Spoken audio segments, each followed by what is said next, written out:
S'occuper de l'eau potable, c'est un domaine tellement passionnant. En plus, avec le président Santini, nous avons vécu comme une véritable aventure industrielle, car en l'occurrence, c'est bien de ça dont il s'agit. Nous avons pu conduire des projets excessivement structurants qui ont à la fois assuré la sécurité et la qualité de l'eau. Donc, je pense que c'est un sujet majeur, au point que, pour moi, je pense qu'il s'est agi d'une chance pour moi de pouvoir m'occuper de ce domaine particulièrement.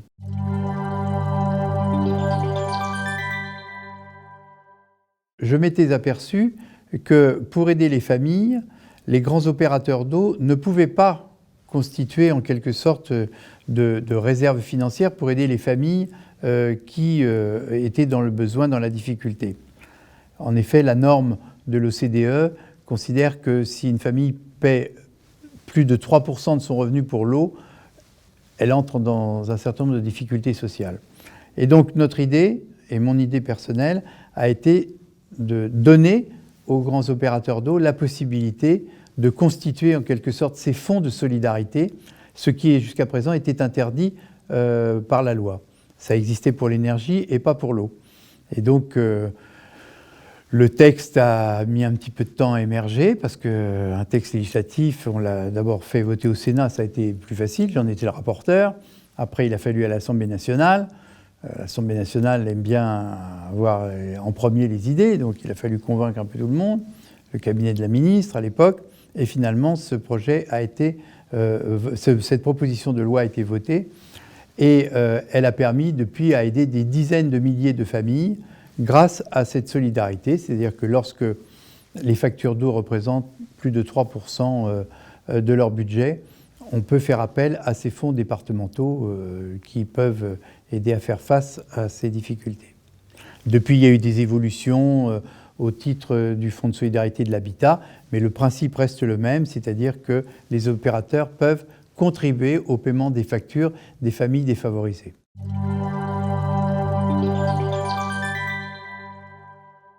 On pouvait conduire de véritables projets qui décoiffaient un peu à l'époque.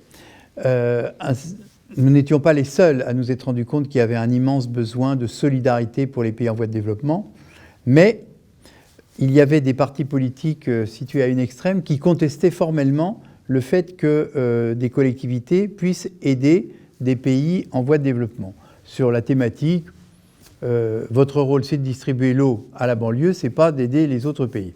Et donc, on risquait une condamnation par les tribunaux puisqu'il n'y avait pas de loi qui donnait cette opportunité. La loi Oudin-Santini a été le texte fondateur qui a permis à l'ensemble des collectivités de donner jusqu'à 0,5% de leur budget, de leur budget pour contribuer à financer des opérations de solidarité.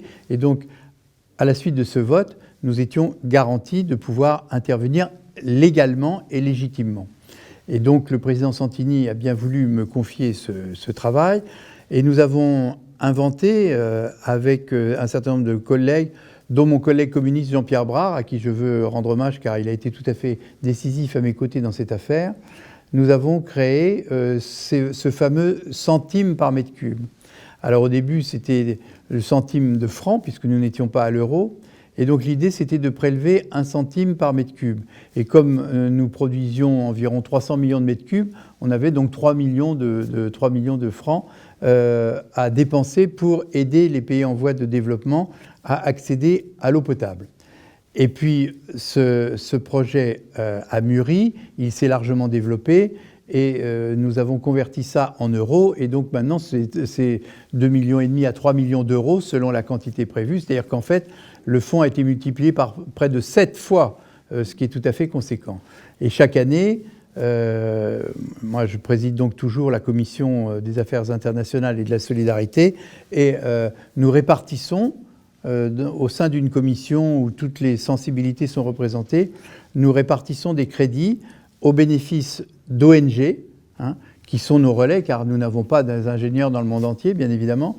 Nous répartissons cette manne et nous avons donné à ce jour de l'eau potable à plus de 5 millions d'amis africains, malgaches, du Laos, du Cambodge, du Vietnam, bien sûr, à l'époque, qui souhaitaient que l'on les aide, ainsi que Haïti, le Maroc, quelques pays donc, qui avaient véritablement besoin qu'on leur facilite l'accès à l'eau. C'est un dispositif assez complet, puisque, en fait, nous l'avons fait reposer sur un certain nombre de principes que, très rapidement, je peux évoquer, à savoir le fait que, d'abord, ce qui peut paraître paradoxal, l'eau reste payante, même si les sommes demandées sont infinitésimales, même si c'est quelques centimes, il faut que l'eau puisse payer l'eau, selon le vieux principe, c'est-à-dire que lorsque nous avons quitté un chantier, que nous avons installé un réseau de distribution d'eau, il ne faut pas que ce réseau tombe en panne et cesse de fonctionner, car rien n'est pire que de dire aux gens « écoutez, ça ne marche plus, le réservoir est à sec, retournez à la mare pour aller chercher de l'eau ». Et donc, ce modeste prix qui est payé permet de créer un fonds de solidarité, un fonds d'investissement, exactement comme nous en avons, nous, un autre. De la même manière, nous avons pris comme règle le fait de fonder cette action sur la base d'un petit syndicat des eaux, c'est-à-dire, et très souvent ce sont les femmes en Afrique qui gèrent cela, et donc elles gèrent le service de l'eau de manière très efficace. De la même manière aussi, nous avons demandé que les populations nous aident sur les travaux de génie civil, de telle sorte que nous n'intervenions pas comme le Père Noël, mais que la population participe à cet investissement. Et comme il fallait bien faire un choix de tous les pays, car vous savez bien que dans le 1,5 milliard de gens qui, sur cette planète, manquent d'eau, il y a toutes sortes de pays de toutes sortes d'origines, et nous ne voulions pas faire de classement, donc nous avons pris les pays où la France a eu des responsabilités historiques, et essentiellement l'Afrique occidentale. Et donc à ce titre-là, nous finançons toujours, chaque année, des installations d'eau potable, et ce sont des dizaines de milliers chaque année de nos amis des pays moins favorisés qui bénéficient de ces investissements.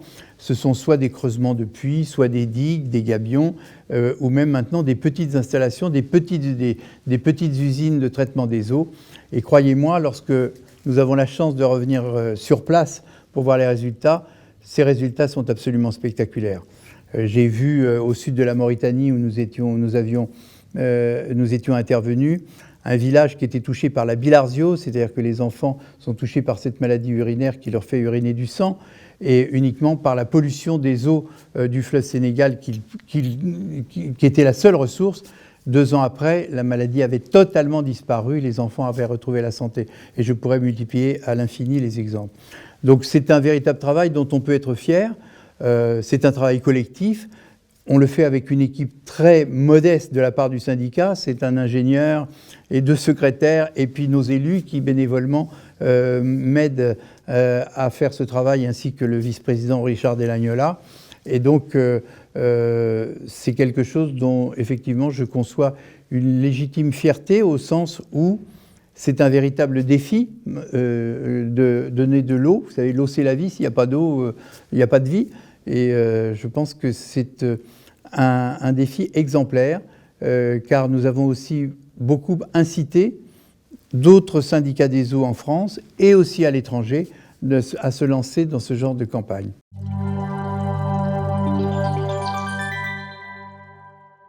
Un souvenir, j'ai cité tout à l'heure ce village de Mauritanie. Je pense que ça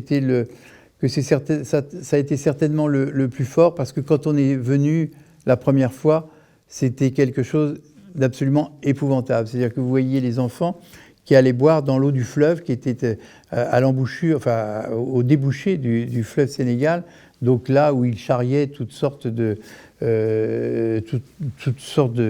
détritus en tout genre. Et quand je dis en tout genre, vous voyez ce que j'imagine. Et donc les enfants buvaient cette eau, et donc avaient contracté cette bilharziose qui, lorsque vous piétinez dans l'eau, c'est une espèce de microbe qui rentre par les pieds et qui vous dévore le foie, etc., les reins. Et franchement, le plus beau souvenir, celui qui me vient immédiatement à l'esprit, c'est d'avoir eu la chance de revenir 3 ans après les travaux que nous avons faits, où nous avons creusé évidemment un puits, alimenté un château d'eau, et là, l'eau était de grande qualité.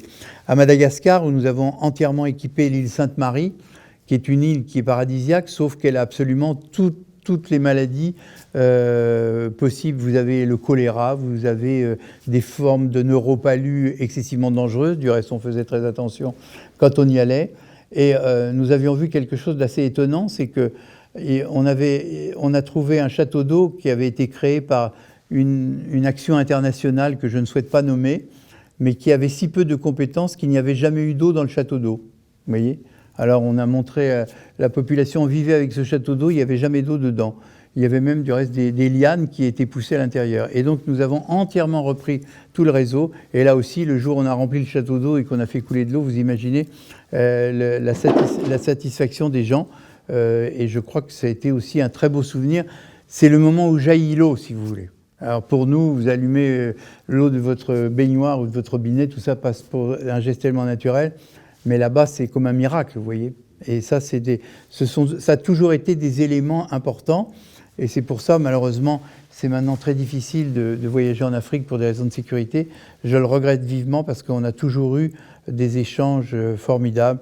Et là, des gens qui n'avaient rien nous ont fait partager un repas d'une grande simplicité, nous remettaient des petits cadeaux, des tenues africaines, des choses comme ça qu'on a toujours conservées un peu comme des reliques parce que c'est le témoignage et puis les photos que l'on garde avec ces visages.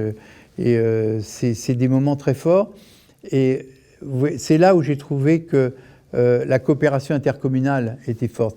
Parce que finalement, si chacune des communes du Sédif s'était lancée dans cette aventure, elle aurait pu mettre quelques milliers de francs ou d'euros, vous voyez, et donc un résultat très modeste. Tandis que là, la force des 144 communes de l'époque, le chiffre a un peu varié, permettait de dégager cette somme considérable. Et finalement, moi, j'ai pu donner, pour vous donner une idée, avec 2 500 €, 3 000 €, on peut donner de l'eau à 1000 personnes. De manière simple, il n'y a pas des conduites en cuivre ou en matière particulière, mais on a donné de l'eau.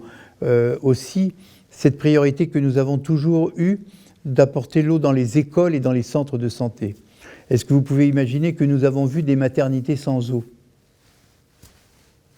Je vous laisse imaginer ce que doit être un accouchement dans une maternité qui n'a pas d'eau.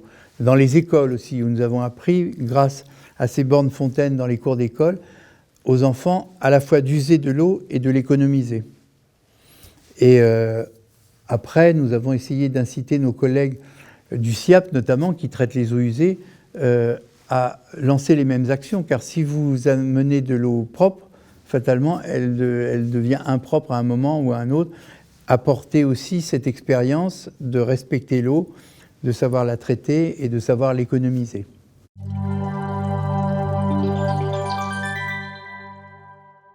Je l'imagine comme une organisation parmi les meilleures du monde, car en fait c'est ce qu'elle est. Vous savez que nous recevons quasiment autant de visites du monde entier qu'il y a de jours dans l'année, parce que c'est l'excellence portée à son plus haut niveau, à la fois par le savoir-faire. Vous savez que, alors que nous desservons quand même des millions d'usagers, nous n'avons qu'il fasse chaud, qu'il fasse froid, qu'il y ait du gel ou des températures extrêmes, il n'y a jamais de panne, il n'y a jamais eu d'arrêt du service, il n'y a jamais eu de grande pollution. Nous avons, comme tout le monde, nos incidents, nos fuites de canalisation. On a quand même l'équivalent de Paris-Mexico en canalisation. Et chaque jour, nous avons une capacité, c'est pas ce que nous produisons chaque jour, mais chaque jour, le défi du Sédif, c'est d'être en mesure de produire environ 1 milliard de litres d'eau. On parle toujours de mètres cubes, les gens ne savent pas toujours ce que c'est qu'un mètre cube. Un mètre cube, c'est 1000 litres d'eau.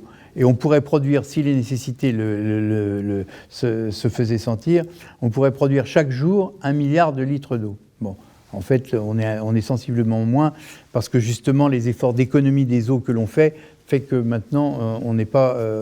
mais nous avons des capacités dans nos usines, et je crois que c'est important. Et ce qui est aussi très important pour l'avenir, et c'est un sujet dont je m'occupe aussi, c'est cette coopération internationale avec les grands services d'eau du monde. Nous avons lancé en effet le Club des grands services d'eau du monde, qui nous permet de manière très légère, sans argent, sans rien, de mettre en relation les grands services d'eau de Sydney, de Prague, de Chicago et de nombreuses capitales d'Amérique latine, d'Afrique et d'Asie, de telle sorte que nous échangions nos expériences. Vous voyez, je peux citer quelques expériences comme par exemple Sydney. On s'est aperçu qu'à Sydney, vous savez que, évidemment, pour produire de l'eau, l'énergie coûte très cher. Eh bien, voilà des gens qui achètent des kilowattheures. On est dans plein drame de l'énergie en ce moment. Ils achètent des kilowattheures heure par heure. Ils lancent des marchés heure par heure. Moyennant quoi, ils font des économies de plusieurs millions de dollars, dollars australiens. Bon, pour nous, évidemment, sous la coupe d'EDF, ce sont des actions qu'on ne pourrait peut-être pas lancer. Mais vous voyez, de la même manière, avec Prague, on a tiré avec eux les leçons des très grandes inondations qui avaient recouvert Prague il y a de ça une quinzaine d'années. Car nos usines sont inondables, elles sont par définition sur le bord des fleuves. Un jour, une grande inondation peut intervenir. Comment la ville de Prague avait réglé ce problème-là? À Chicago, il y a eu cette grande infection des réseaux il y a de ça une trentaine d'années avec les cryptosporidia, qui avaient fait des morts et des gens excessivement malades. Eh bien, ça les a forcés à reconcevoir tout leur réseau. Et donc, nous nous servons de cette expérience pour notre propre expérience à nous, pour éviter ce genre de catastrophe. Donc, je vois le CEDIF comme une des plus belles et des plus performantes organisations de distribution d'eau. Je vois cette organisation très solidaire, parce que les défis de l'eau continuent à nous interpeller. Et je la vois très technologique, bien sûr, avec l'OIVP qui va nous permettre de produire une eau sans aucune intervention de la chimie et avec la certitude d'éliminer toutes les composantes qui sont dangereuses pour la santé. Et je la vois très interconnectée avec le reste du monde, parce que le problème de la distribution d'eau est un problème qui interpelle tous les continents. Et les expériences partagées permettent d'offrir à l'usager le meilleur produit, le moins cher aussi, bien évidemment. C'est toujours notre préoccupation. Et je pense que c'est peut-être une des aventures les plus belles que j'ai pu vivre à travers ce CEDIF.